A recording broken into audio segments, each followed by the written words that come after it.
Hello and welcome to Mostly Minnesota Music Podcast Edition. I am Ann Tracy. I'm here with my co-host, Heather Baker.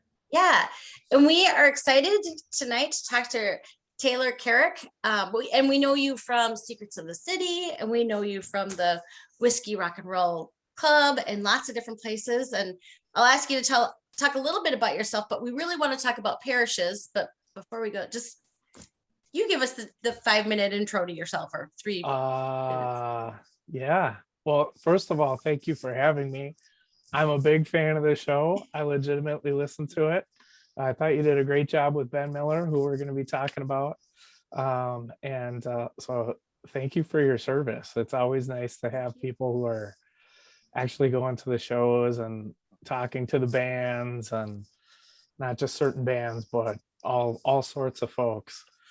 So thank you for that. That's great. I don't know. It's, this is going to be an interesting discussion because I think that you can all agree that so much is really changed in the last however long, 2.5 years, that a lot of the former projects that I've worked on have all kind of been they seem like such a distant memory that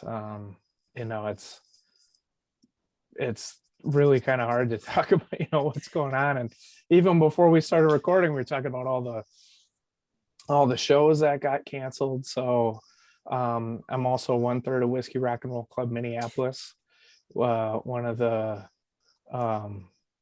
beloved bar bands here in Minneapolis, St. Paul, beloved by sound guys and bartenders alike. And and so that's been an interesting thing to kind of talk about my involvement in that right as COVID hit, to kind of give you a sense of where we were at with that. It was we were scheduled to play Grand Fondo for Fulton, and with some friends of ours in Volk and a really good band called Ooey Gooey, and I think Nerdy was on that. And Wow. I mean, just it was a really exciting thing for us, and we had a lot of really cool stuff lined up over the summer, and it it all just went away, and then people tried to do virtual stuff. And so Whiskey Rock and Roll Club, and one of the main things I'll probably be talking a lot about in this interview is I'm also a dad helping 2 kids navigate the pandemic, which I know we've talked about that in person. And it's, I think for people without kids right now, it's really hard to understand how much of a challenge that actually is. So when people are asking me, oh, what do you do? And what do you got going on? I'm like, I'm at home. I get an hour a day. Yeah, because you've got younger kids. Yeah, I have a 3.5 and 7-year-old. And so they need entertainment programming from mom and dad all the time. Your kids are a little older, so my youngest is 17. Yeah. So high school offers its own challenges, but I will say I would not trade hats with you. Yeah. I mean, even when they're growing up a little bit, you can, they can do kind of their own thing, and they miss their friends and all that. But for us, it's just, my wife and I, we laugh basically every day now, where we'll get to the end of the day and we just like can't even get up off the couch. And I'll say like, yeah, okay, that was Monday. And then Tuesday comes and it's the same thing. Okay, Tuesday. So yeah. And a lot of the other stuff that I'm involved in, whether it's Secrets of the City, which is doing really well right now because there's not really any arts and culture media aside from a few independents such as yourself, such as what I'm doing, Minneapolis Art and Heavy Table and a few of those. So and just for folks who don't know what it is, I am a faithful follower, but just let folks know. And I will include a link so that they can subscribe. Thanks. Yeah, it's been many different things over many different Yeah. years. It initially started out as the Rake magazine back in the golden age of local indie media, and then it went online as sort of a website clearinghouse for all sorts of arts and culture and events and stuff like that, at secretsofthecity.com. And then about 4 years ago, I think you all are like this too, where it's like you've been on the internet long enough that it was like, blogs were really hot, and then websites were really important, and then social got really important, and now it's more about right now there's a lot of success with our newsletter, because it's, people don't have to go check anything out. They can just get the newsletter. It's kind of it's a lot of stuff that people wouldn't necessarily know about. And so it's everything from pop-up performances along the river to shows at the bars, stuff that you're clued into, which is great. We're more 7th Street entry than we are Palace Theater. Yeah. So that's a good way to look at it for your folks. And it has been nice to both kind of cover things like local music and then also participate in it. So I get to play with really cool, used to now again, get to play with really cool other groups and work with people across town, and then get clued in that way, and then kind of keep them in the newsletter. And there's, I know you have people outside of Minnesota who would check this out too, but I think it is important too to talk about how for our market we have a overeducated, kind of salty, group of people who are like very well read. They're very up on everything, and so they don't need to hear about the big No. front page music thing, whatever. They want to know what's coming up. They want to know who they should have heard about. And so yeah, so it covers that a lot too. And there's a lot happening with that right now, because it's people going, I'm sure you're like this too, where I'll get people never ever used to say thank you. and now we have people, oh, thank you so much for replying to my PR pitch, or thank you for including this show that 12 people will go to at Bryant Lake Bowl or whatever, because where else are they going to do it? And frankly, a lot of the social media stuff is kind of I don't want to say drying up, but it's definitely changing. So it's a lot harder for people to get their messages out that way. So yeah, I've done kind of a lot of different stuff over the years, and very plugged into the arts and culture scene. So yeah. Well, and that is one of my favorite newsletters, and I belong to a very similar one in Dublin, and both of them I learn about something new in every one. And you have a gift for pulling out one quote from news for the week or something. It's brief. And if you and when you read it, if you don't know what it is, I'm like, oh, now I got to figure out what that is, because that's probably whatever. I was asleep at the wheel and I missed white collar Applebee's. Yeah. I just think it's perfect, and it kind of really gets to, as you said, that demographic of overeducated, online, socially active. Just Well, thank you for that. I appreciate that. Yeah, you do it. Taylor, I'm interested in how you chose your bandmates for Parishes too. Well, so a long time ago, I had an idea for a music project. So I would say maybe 3 or 4 years ago even.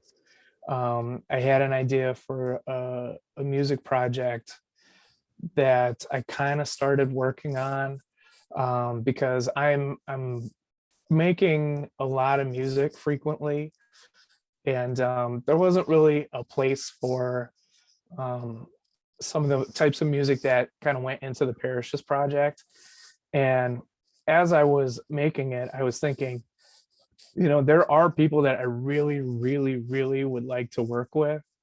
And so, and I think the world of the people I got to work with on this. And so, Ben Miller, of course, American icon Ben Miller, he's such an incredibly talented musician. And so, I think one of the things that's always so interesting about music and kind of making music and performing live is that for folks such as myself who don't have like a deep, extensive music background like some players do, to the point where it's like people refer to, oh, he's a very good player, he's very good at his thing. I'm okay, but someone like Ben is just an intrepid talent who can do so much. And not only can he do so much, but he also is like so cool and so fun. So it's just like a dream to be able to do stuff with him. And then someone I've known for a while who I similarly think is, the coolest person in the world, hands down, is Dean Brewington. And Dean, a long time ago, was in a hip hop group called Abstract Pack from St. Paul.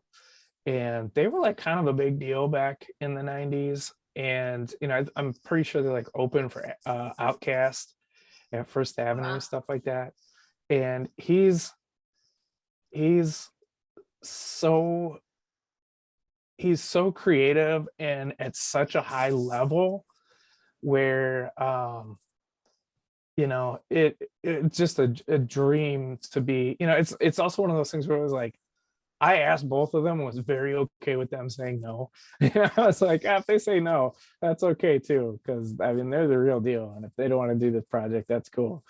But so they right away, both of them were folks I wanted to work with. And I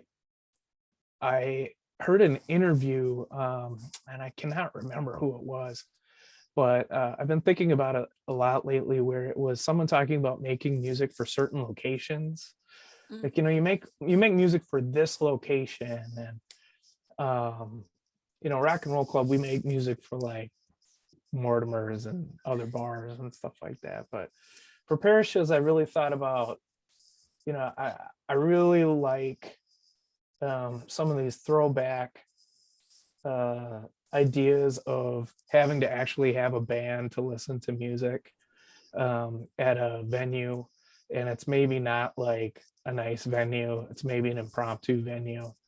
It's maybe, a bar that has something around the corner or something in the basement or whatever, something like that. I've been to a few places like that, and so it really was in my mind. And so when I started like actually having music to share, I talked to Ben and I said, look, I would love for you to do some harmonica on this, and whatever else you think is cool, whatever you want to do, I'm 100% open.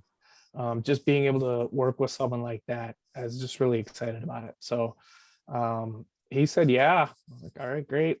So I just sent him a bunch of stuff, and he got involved that way. And Dean was the same thing. I said to Dean, this is one of those tangents, but so Dean used to also be in a band called Up Rock. They were a local hip hop group, and they played around town. And his partner in that band is Roosevelt Mansfield. He goes by DJ Diggy, also incredibly talented photographer, DJ, producer. And they had a song where Jay-Z had this song on his Black album called Tom Ford, which is a great song that nobody really knows of his. And when Uprock performed it live, they did a live remix version of it. It was like the coolest thing I'd ever seen in my life. you know, it's like people would be were dancing and going nuts. I was like a deer in the headlights because I was just like, this is the craziest thing I've ever seen. It's so good. So I told Dean, I said, you know, whatever you want to do, you change the whole track, I don't care, just whatever.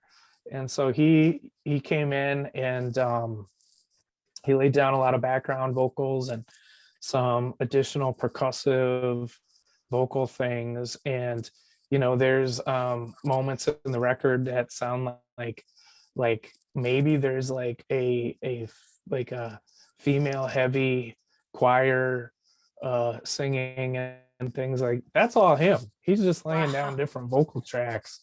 And I'm like, you know, I heard what he sent back. I was like, this is incredible. And even his vocal stylings were stuff that I followed when I redid the vocals on it, because I was just like, well, I'm just gonna try and be as much like Dean as I can because he's the bomb.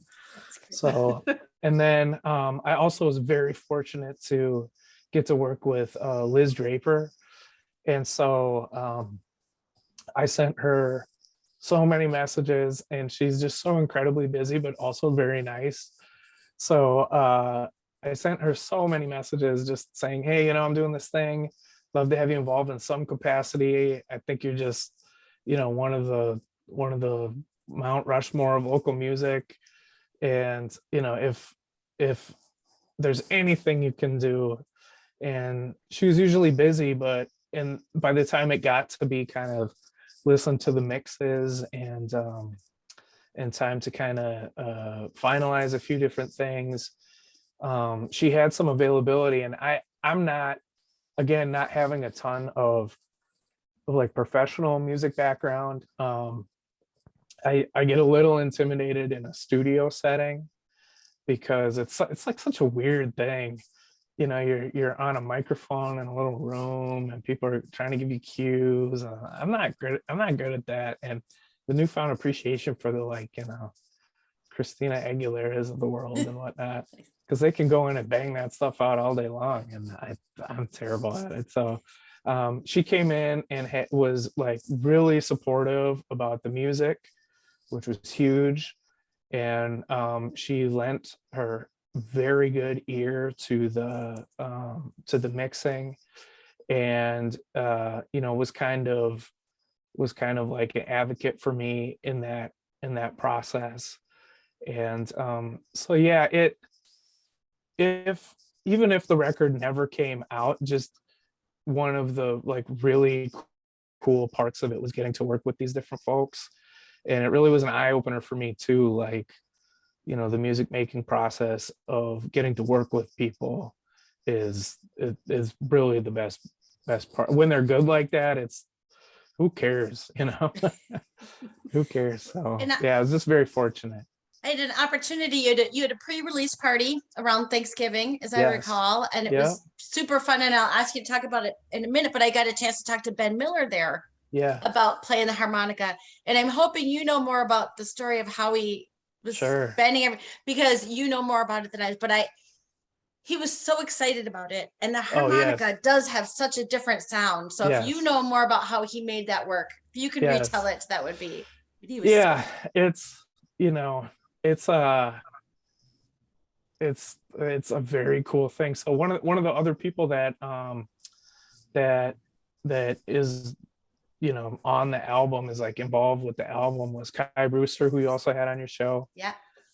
Is very lovable. I thought he's very lovable in your interview. And also very busy, speaking of it being very busy. So originally, when COVID was like getting real crazy, Kai had a bunch. So I had a pile of material recorded with like demo vocals and a few things. And I knew I wanted Ben involved. I knew I wanted Dean involved. And I had talked to Kai because he was doing, and he still does, he'll take people's demos, you know, that they record on GarageBand, and he'll, you know, he'll make it a professional thing, because he's a rock star musician. He knows how to do all that stuff. So I talked to him, and the first song I sent over was a song called Hong Kong Sun that was much different than the version that's coming out. It was much, much different. And I sent it to him and I said, well, see what you can do with this. And we'll kind of use that as a guidepost, and we'll have Ben do some harmonica work on it, and then we'll send it to Dean, and Dean will do whatever he wants with it. And that'll be the process. And the song that Kai sent back was like totally unrecognizable from the demo in the best of ways, and it was almost exactly the way it is now. I took a part from here and put it over here and added this thing, and I said, well, what, something very different has changed here. What was it? He said, well, I took your arrangement and I moved one or two things, and then I took your strings parts and I switched them to C sharp tuning instead of standard tuning, which is like C sharp. It's like kind of what Korn would do from a new metal thing. And I was like, are you being for real with me? I can't tell. And he's like, no, we're like getting real crazy with it. And I said, well, I love it. That's exactly what I'm trying to do with this project, And so then I was like, well, goddamn. So I tuned down a bunch of different stuff and redid a lot of the different tracks that I had for songs. And after that had happened, he just got super busy because vaccines started coming out and he could go back on the road and play all these shows, which is a lot of his income. So then this wasn't really a fit for him anymore. And but everything that I had kind of moved around took on a new vibe. And some of the other pieces I had written a certain way, I rewrote. So then when I gave that to Ben Miller, when you play harmonica, all your harmonicas come in a set key.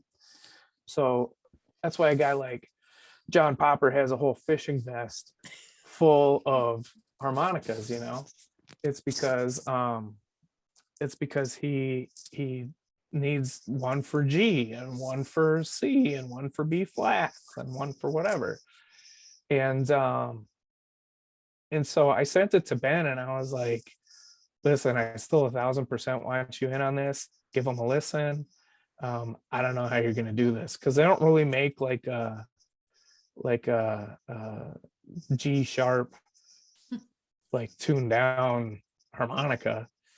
So he ordered, because he's since moved to New York too. And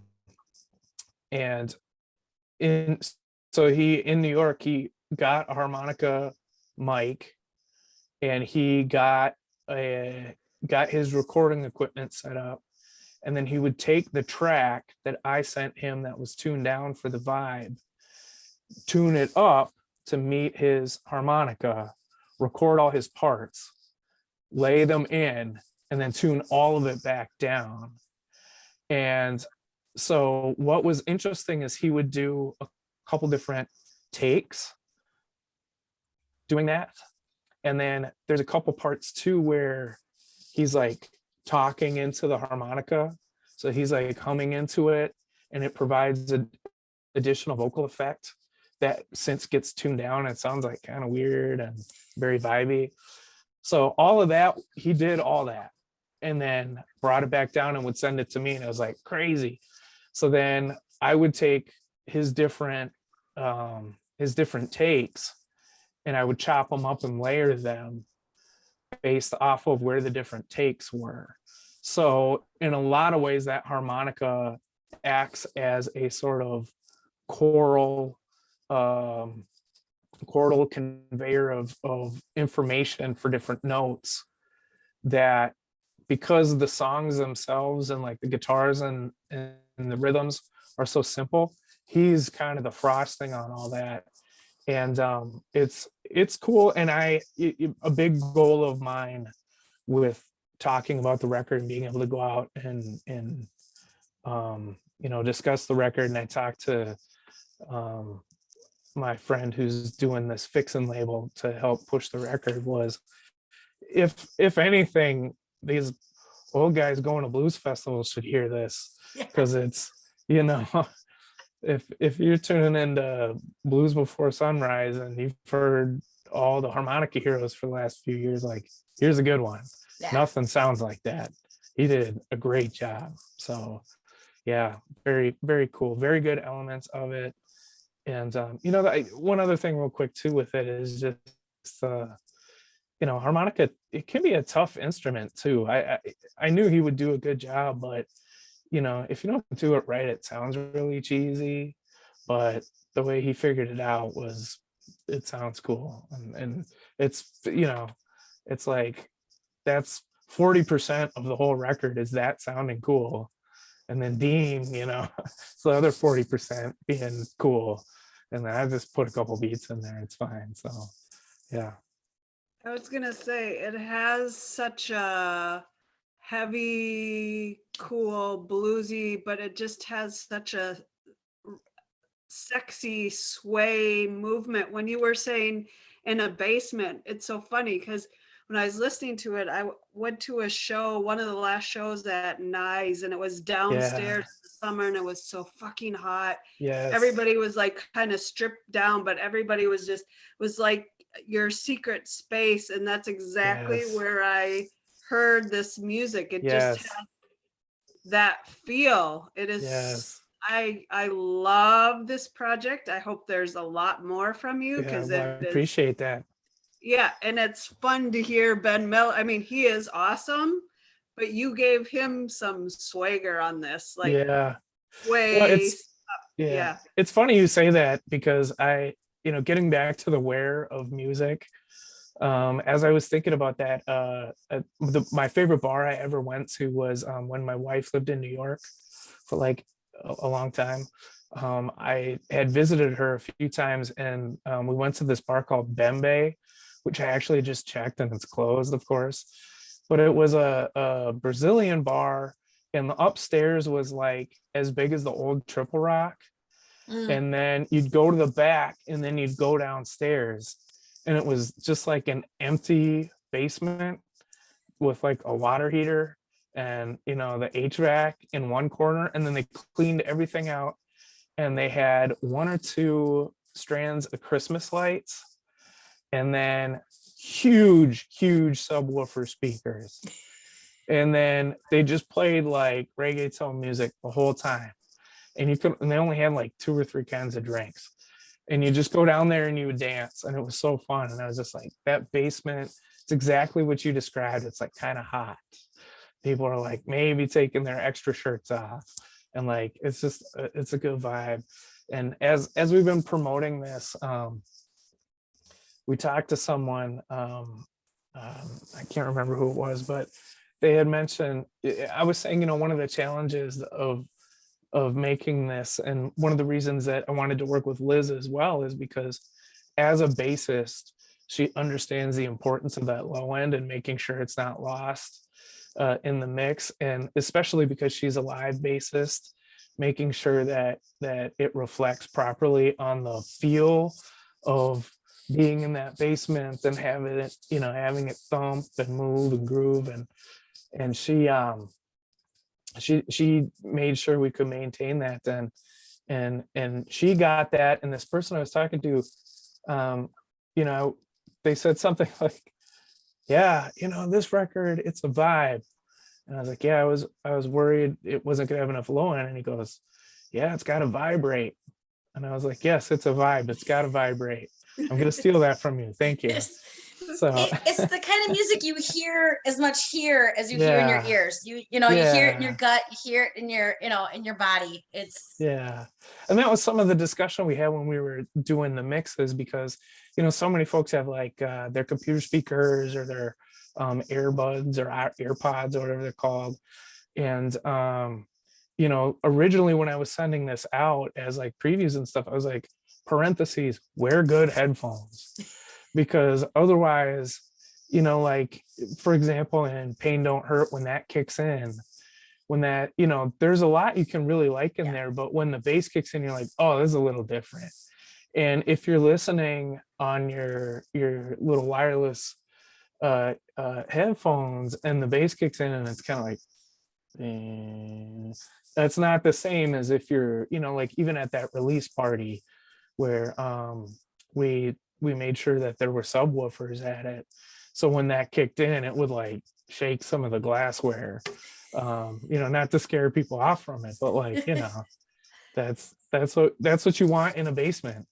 You don't, you want that feeling, especially with people in there too. So, yeah. Well, and it's more than just the lyrics too. It's the sound that creates the movement too, or just all the instrument, rather than listening to words that gets your attention.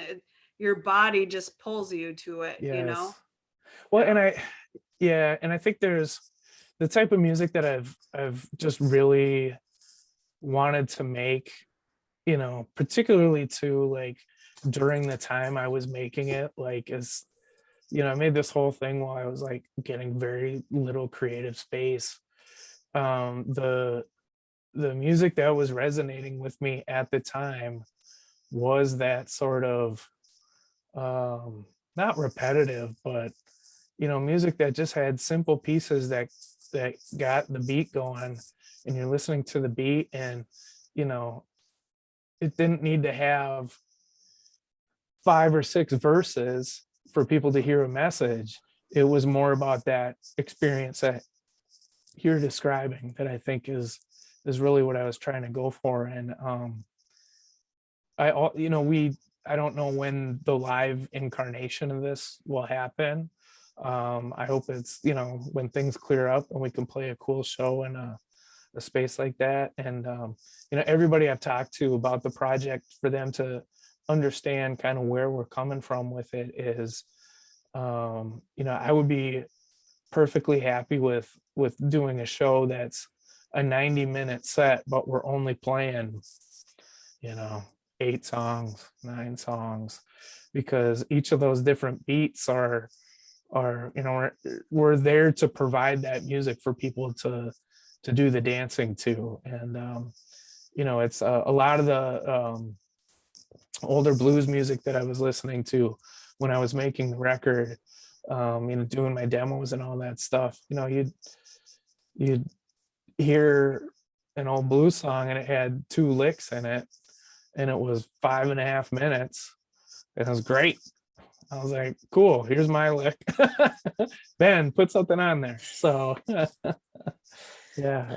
And I think there's something, I remember somebody saying that, especially during the pandemic and everything, people have just started to watch the same thing over and over again, because there's something that reduces the anxiety when you know what's going to happen.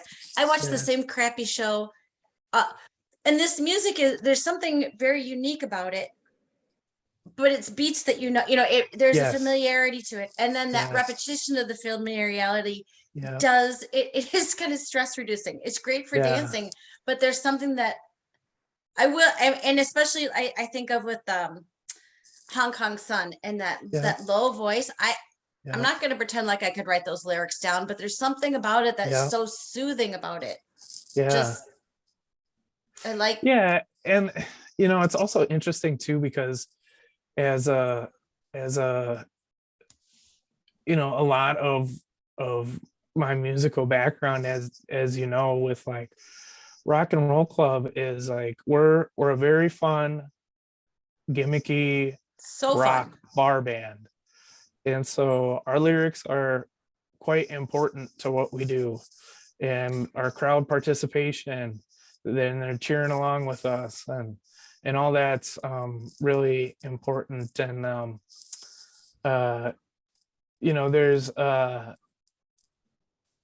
this also was an interesting project for me too, to kind of think about making music for different spaces, and doing it in a way that's like if people don't hear, it's like there's no punchline at the end of these songs, so it's like it doesn't matter if you hear the words. It's like, and that's an important thing for me to, as like a songwriter, to kind of I know a lot of, when folks come on your show and they talk about their process, and it's always interesting to me to hear how different it is for certain people, because you have a fair amount of singer-songwriters who come on and they talk about sitting down with a guitar and then they'll work something out and then they'll put their lyrics down, and it's for me it also became a way of like with Rock and Roll Club, I know what I'm talking about there. Like, we have songs about drinking, and we have songs about chasing ladies, and to change it up, sometimes we'll have a song about doing drugs. And so, it's great. I love it. I live for that kind of stuff. But, it also was like, if I have to step up a little bit in the vocal melody game, and I have to step up a little bit in the actual writing of the songs, not really the musically part, but the what am I actually saying to people? That part was challenging, particularly in the pandemic, because a lot of my message was like, I need pandemic to be done. Well, they're all very evocative, and this is the kind of music you listen to again and again. Yeah. Because I think you feel the music, you hear the music in your stomach as much as in your head here. But as you eighth time around, you're like, oh, that's what now. Okay, Yes. more of it's coming. You get a different experience each time you hear it. Yeah, and thank you for saying that. It part of what also got to be, as trying to write songs and trying to walk that line between like conveying a message and not being cheesy and not stepping on toes, and I wasn't trying to do this intentionally, but as we were listening to the mixes, I was like, man, I covered kind of a lot of ground in very few songs. There's not 13, 14 songs. No. It's like we left a couple out, we focused on the ones that were in a good spot.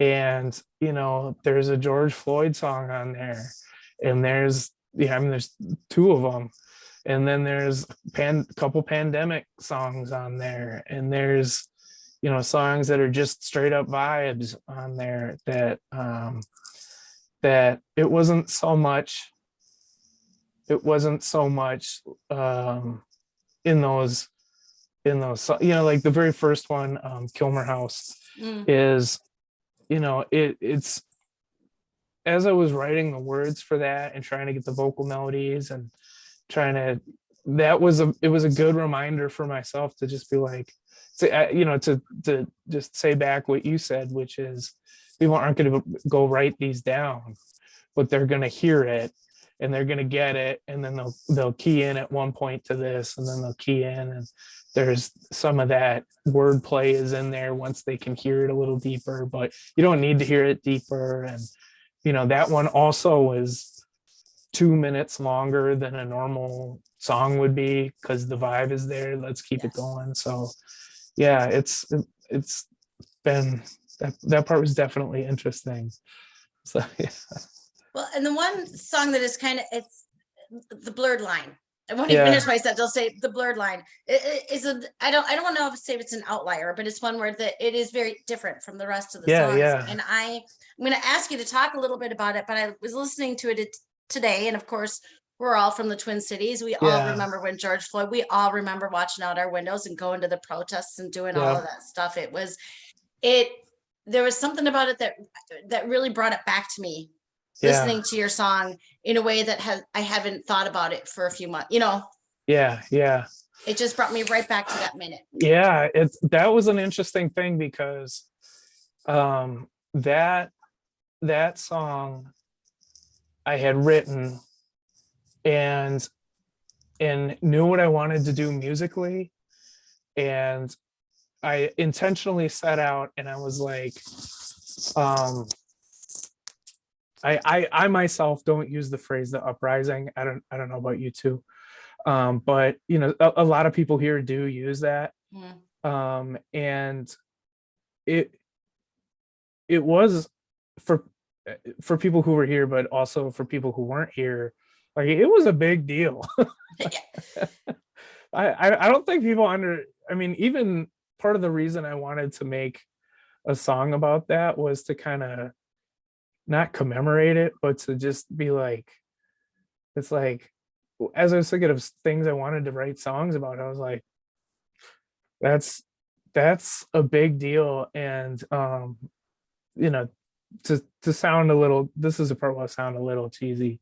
It's like I'm just such a huge fan of Marvin Gaye and his sort of his 60s and 70s. He had a run of 4 or 5 albums there that are just like probably the best albums ever made. They sound incredible. The messaging is incredible. His performance is incredible. And as we listen to that quite a bit, along with everything else, it was very, very interesting to hear him kind of take on these like really historic things that were happening. And I was like, well, we have historic things happening too, so maybe there's an opportunity for the music there to reflect it. And so I knew I wanted it to have that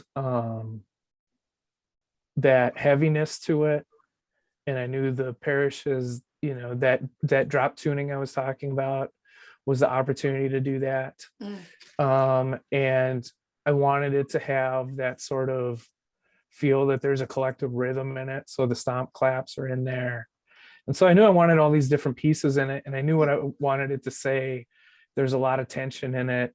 I wanted the break before the end to be the heartbeat. That 3 minutes in, kind of there's that pause. Yeah. Yeah. That's just the slowing of the heartbeat, reflecting how George Floyd was murdered.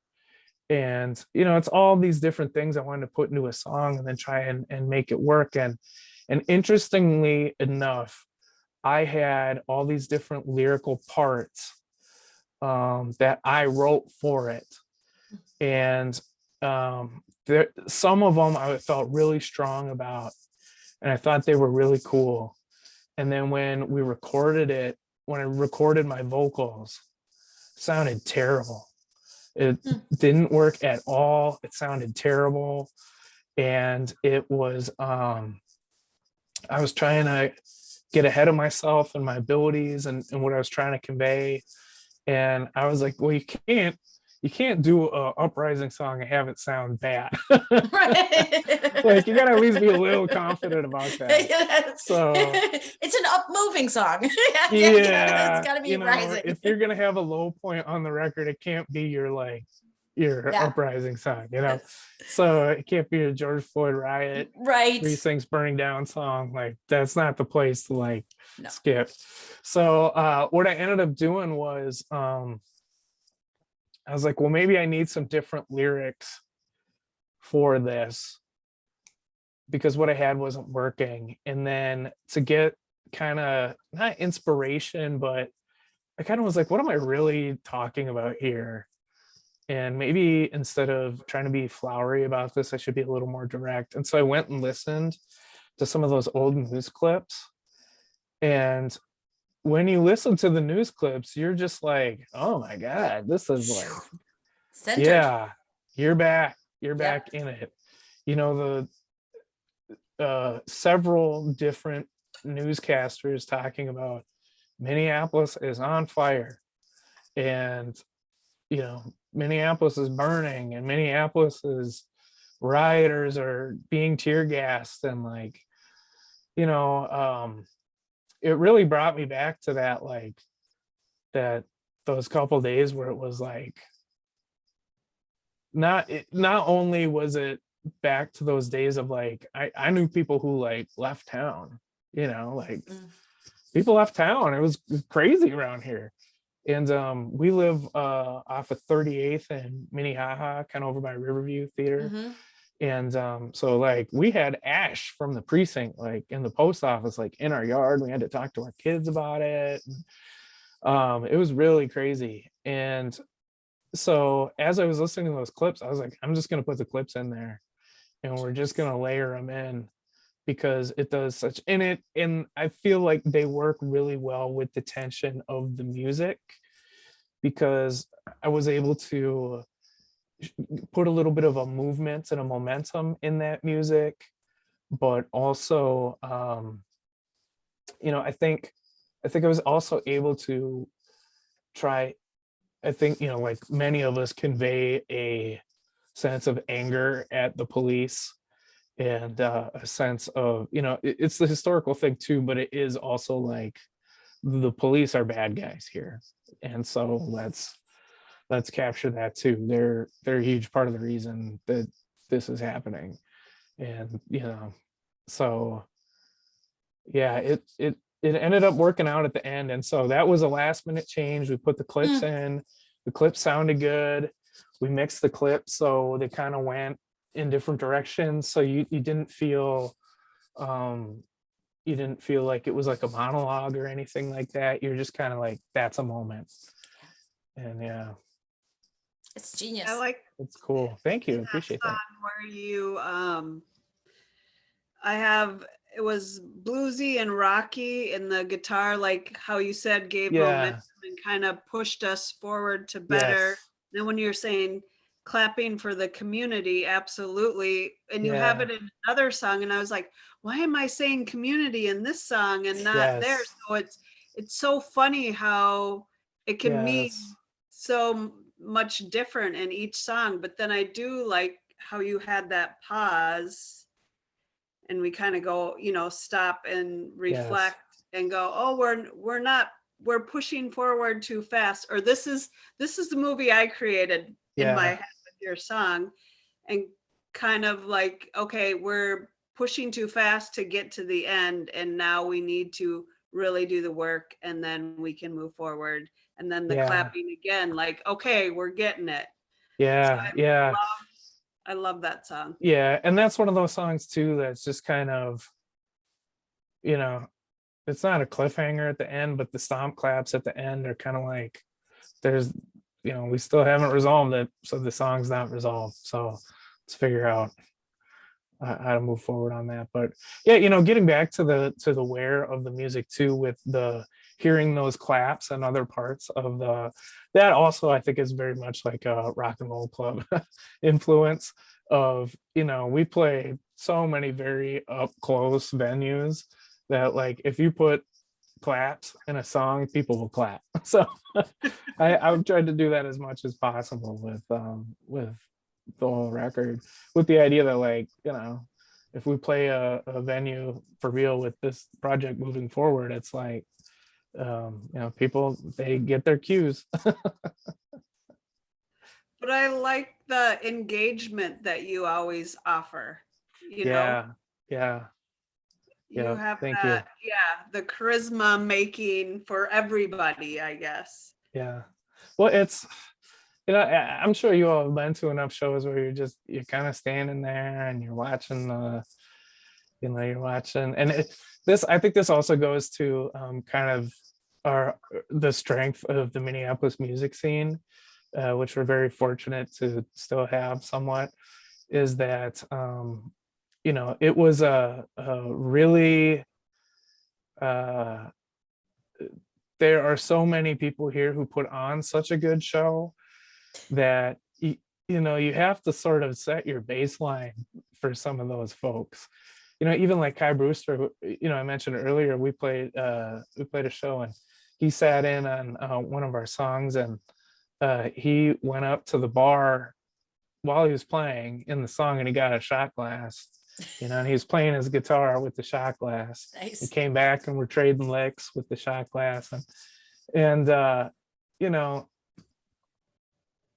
if I'm not the type of person who could make music without understanding that end person who's there in the audience, like, needing to try and feel something. It's not,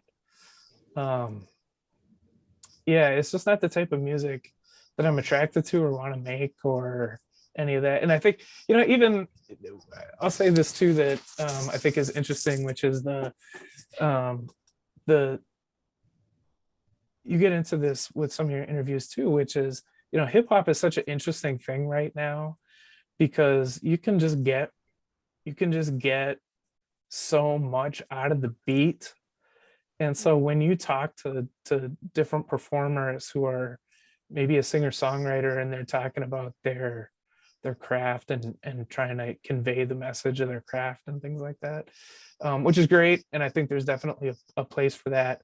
I think about some of the crazier hip hop shows I've been to where people are going nuts and they're really bouncing around and they're really yeah. And so it is one of those things where you have to kind of keep that in your mind for people who are, MC firing up a crowd Yeah. with beats that are meant to get people dancing and jumping. It's like, you got to compare yourself to that a little bit at least. So I think that's a good observation. You do. And that is because we're so blessed in the Twin Cities with so many different options. yes, You yes. can, and even if you, as you said, even if you don't do hip hop, maybe take a look at what else is going on and what can you borrow from? Because you do such a good job of, well, I mean, just the people that you've chosen to work with Right. is a diverse group, Yep. musically very diverse, and Yeah. it makes such a special blend. Yeah. I heard someone I think it was Laura from Scrunchies a couple years ago. She was just like, she said something like, another show where every band is just a bunch of guys. Boring.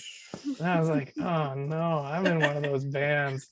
So, reaching outside of our boundaries to make it a lot more interesting, not only for myself, but for other people. It's going to be better for everybody. So, but yeah. I think one of the favorite shows that Heather and I went to a few years ago was the first time we saw Nerdy. And I don't know that I would have gone to see Nerdy before. I wouldn't, that's not normally on my, I'll go see anything anytime, but would not, was a new band night at First Avenue. Yes. And I can't even remember. If I thought about it, I could remember who else was on the bill, but that was such a standout to be able to, I love when there's that diversity of music. And if I don't like one of them, you're playing something I don't like, I know how to get myself a beer at the bar for a minute. I can entertain myself for a few minutes. And but it brings new people in. And then, I think with folks like yourself or Kai, then you build these partnerships with different people. Yeah. Well, I think for the show you came and saw for Rock and Roll Club, we that was a night that we had.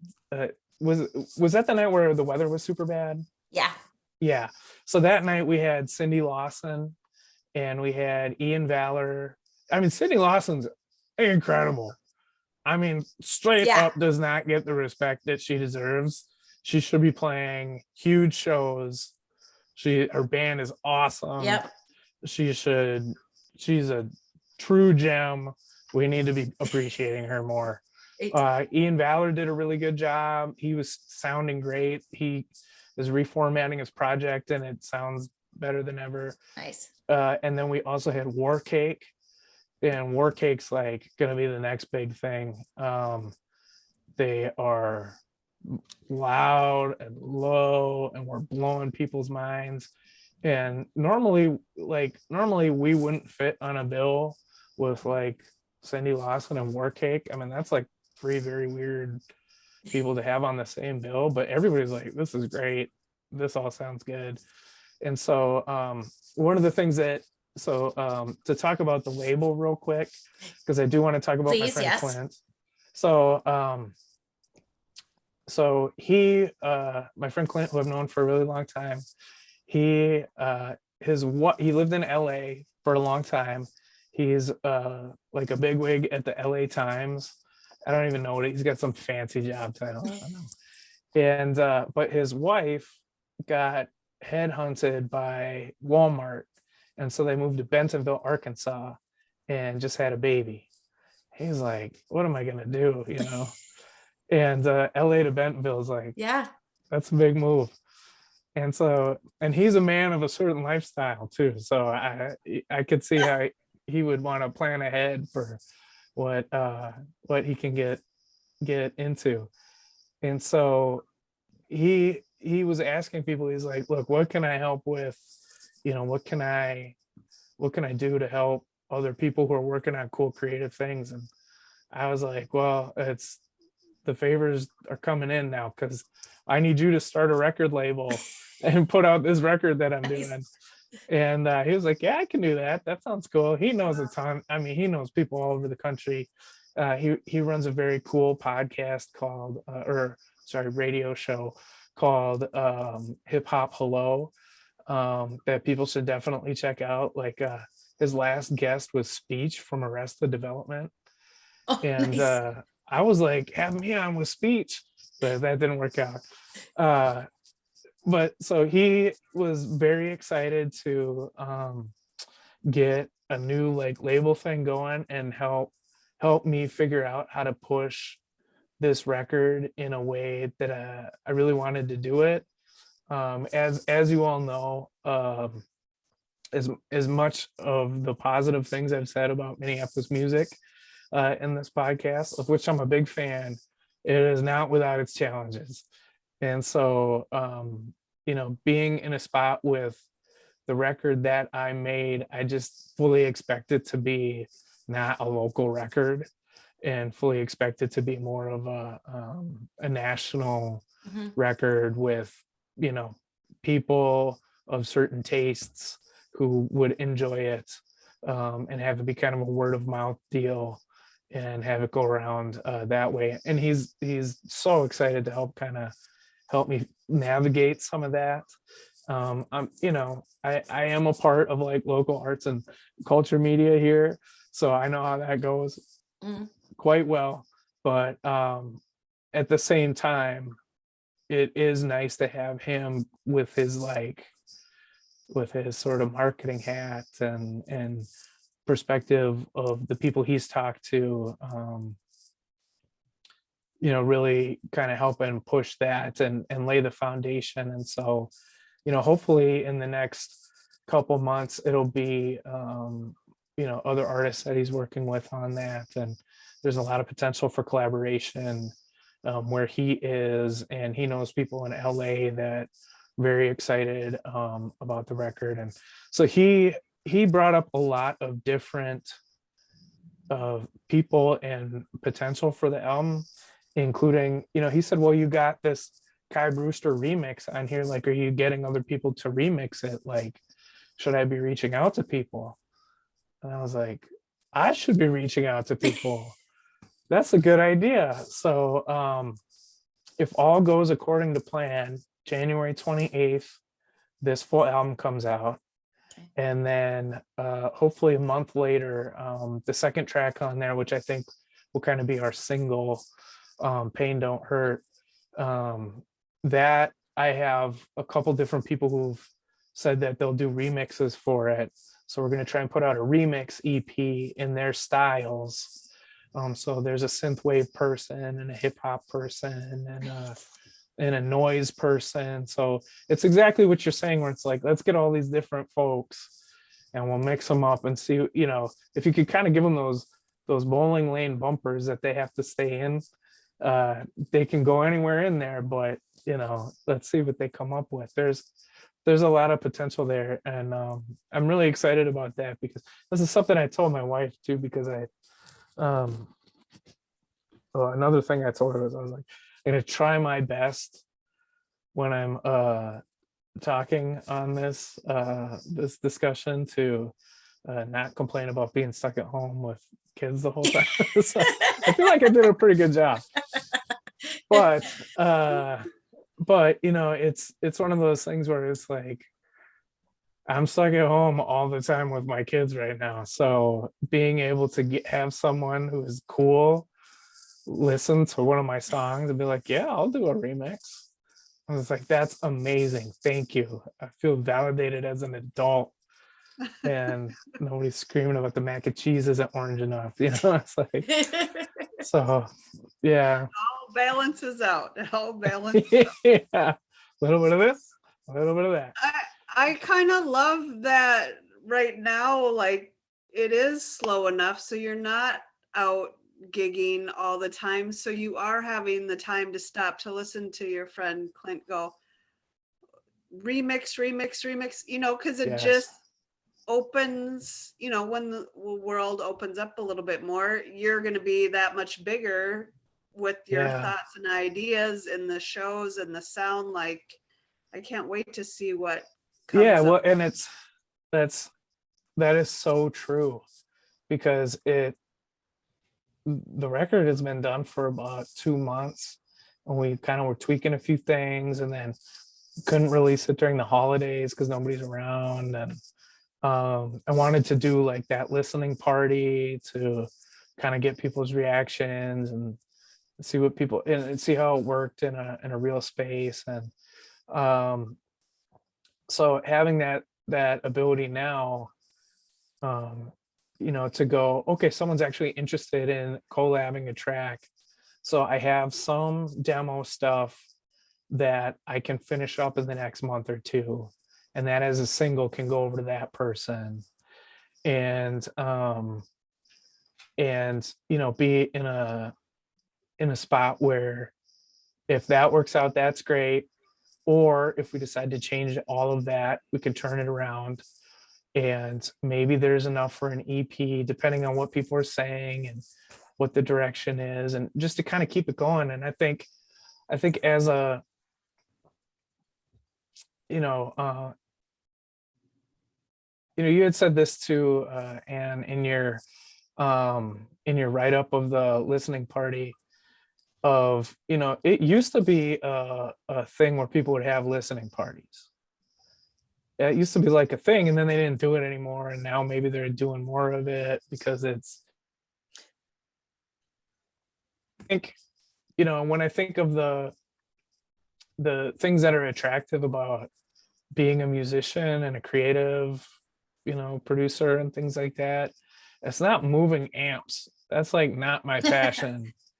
And so hanging out with people while my music plays, that is cool. And being able to do the collaboration, that is cool. And so just tapping into some of those things that I like a lot more than the other things, I think it.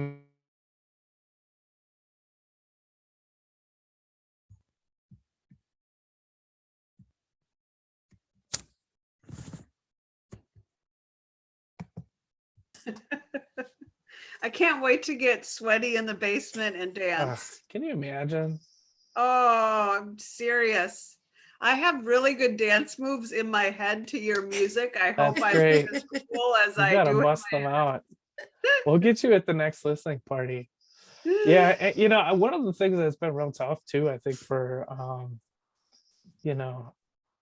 not, it is an element of people's personalities to go to shows like that and dance to the music and be around people, and it's invigorating, and it's really a bummer right now about everything. Yeah. So yeah. On that note, tell folks where they can find you online. Yeah. Well, right now, one of the best things you can do is follow us on Instagram. Okay. And we're at Parishes Band, PARISHES BAND. January 28th, we'll be on Spotify, a few other streaming services. A couple days before that drops, our Bandcamp with all of our merch will go live. You can buy the record for a couple days. We're trying real hard to get physical copies, but everybody's producing music right now, so it's kind of bottlenecking.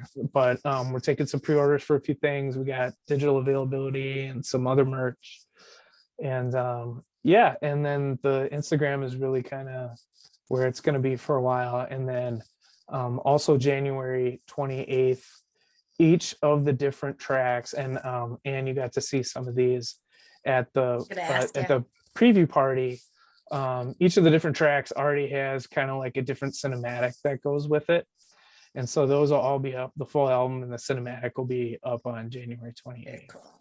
So yeah, thanks so much for inviting me. I really appreciate this. Thank you for awesome music. And thank you. And like I said at the top, it's always great to see the different folks you talk to, and hear their different perspectives, especially now on what's going on and what's coming up next, hopefully. Hopefully. Yeah. Thank you for joining us. And again, Parishes coming out January 28th. And Taylor, thanks so much for joining us. We'll talk to everybody later. Thanks. Thanks. Thank you.